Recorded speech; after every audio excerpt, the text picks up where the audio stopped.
الگ کر دیے جائیں تو بچتے ہیں 1000 روپے۔ وہ پریشان ہو گئی کہ 1000 روپیوں میں باٹا کے 2 جوڑی جوتے کیسے آئیں گے۔ اس نے یہ بات ابرار کو بتائی۔ ابرار نے کہا آؤ سامنے والے پارک میں بیٹھ کر اس کا حل سوچتے ہیں۔ اس نے بچوں کو اور انیسہ کو جوس کے ڈبے دلوائے اور سب پارک میں جا کر بیٹھ گئے۔ بچوں کو جب یہ پتا چلا کہ جوتوں کے لیے پیسے کم پڑ رہے ہیں تو منی بولی امی آپ ارسلان کو جوتے لے دیں، میرے جوتے تو ابھی تک اچھی حالت میں ہیں، میں ارسلان کی طرح کرکٹ تھوڑی کھیلتی ہوں اور نہ ہی اسکول آتے جاتے پتھروں کو ٹھوکریں مارتی ہوں۔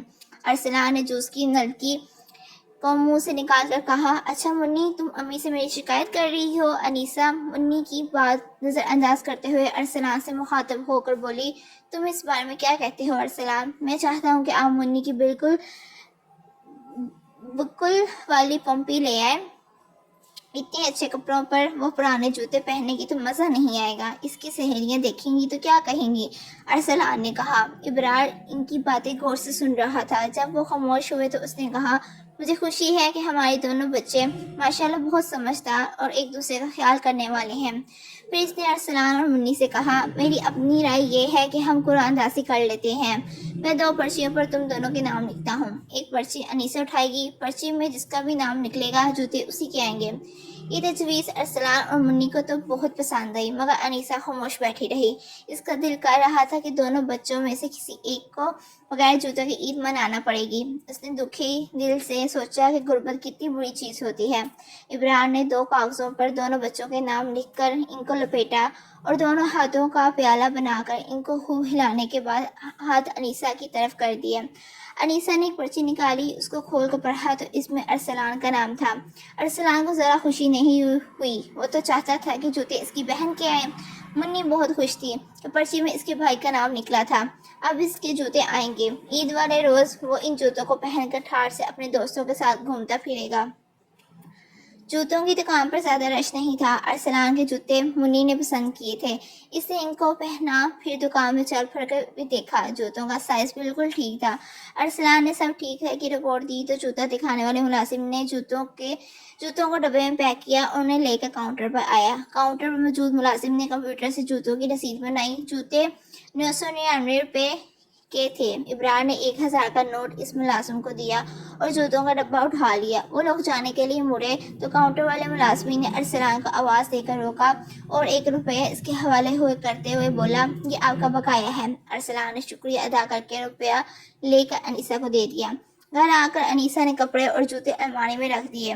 وہ کچھ چپ سی تھی۔ منی کے جوتے نہ آنے کا اسے افسوس تھا۔ بچے تو بچے ہوتے ہیں، ان کی خوشیاں پوری نہ ہوں تو ماں باپ کا دل بہت دکھتا ہے۔ وہ ان چیزوں کو الماری میں رکھ رہی تھی تو بے اختیار اس کی آنکھیں نم ہو گئی۔ بے بسی کے آنسو بہت جلد آنکھوں سے چھلک جاتے ہیں۔ چاند رات کی خوشیوں کا کیا کہنا، کراچی سے خیر تک ہر گھر میں گہما گہمی نظر آتی ہے۔ مرد حضرات و خیر آرام سے بیٹھے رہتے ہیں، لڑکے والے بھی فلم اور موبائلوں میں مصروف رہتے ہیں، مگر لڑکیوں اور خواتین کی مصروفیات ختم ہونے کا نام نہیں لیتی۔ انیسہ کو بھی بہت کام کرنا پڑ گئے تھے۔ اس نے عید کے روز سوئیاں کی تیاری کے لیے بادام پستے کاٹے، بریانی کے لیے گوشت تیار کیا اور چنے بھگو کر رکھے تاکہ صبح تک نرم ہو جائے اور گلنے میں دیر نہ لگائیں۔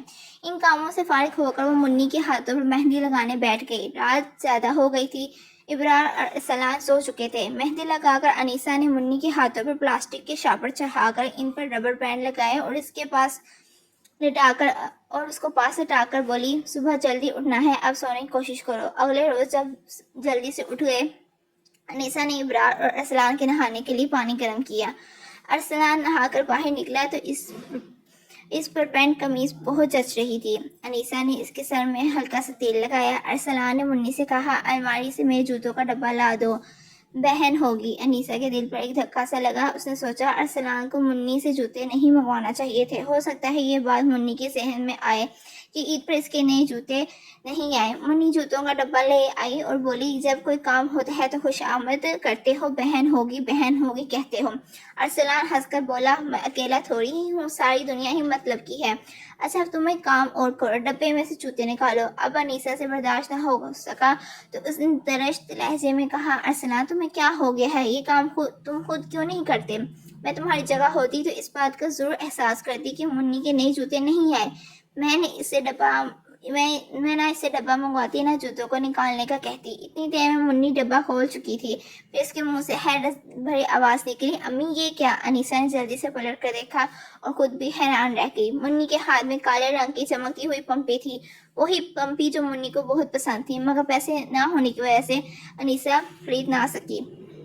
ارسلان مسکرا رہا تھا. انیسہ نے الجھے ہوئے انداز میں پوچھا, تمہارے جوتے کہاں ہیں؟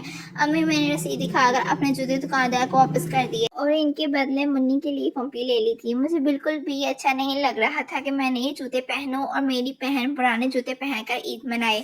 میری گولک میں کچھ پیسے جمع تھے. میں نے وہ پیسے دے کر موچی انکل سے اپنے پرانے جوتے بالکل نئے جیسے کروا لیے ہیں. منی ابھی تک حیرت زدہ بیٹھی تھی. انیسہ کی آنکھوں میں آنسو تھے.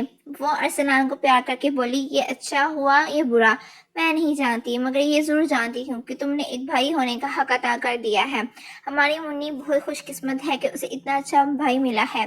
ابرار اور ارسلان عید کی نماز پڑھ کر آئے تو منی نئے کپڑے پہن کر تیار ہو چکی تھی. اس کے کپڑے تو بہت خوبصورت لگ ہی رہے تھے, مگر بالکل بکل والی پمپیوں کا تو جواب ہی نہیں تھا. وہ اس پر خوب جج رہی تھی. انیسہ نے جب ارسلان کی یہ بات ابرار کو بتائی تو وہ بہت خوش ہوا.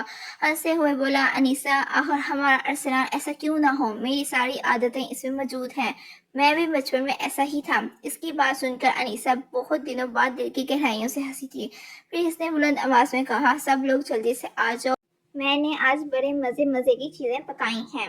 کھانے سے فارغ ہو کر ابرار نے جب بچوں سے یہ کہا کہ اب وہ سب میلہ دیکھنے جائیں گے تو بچوں نے خوشی سے تالیاں بجائیں اور منی ابرار سے اور ارسلان انیسہ سے لپٹ گیا.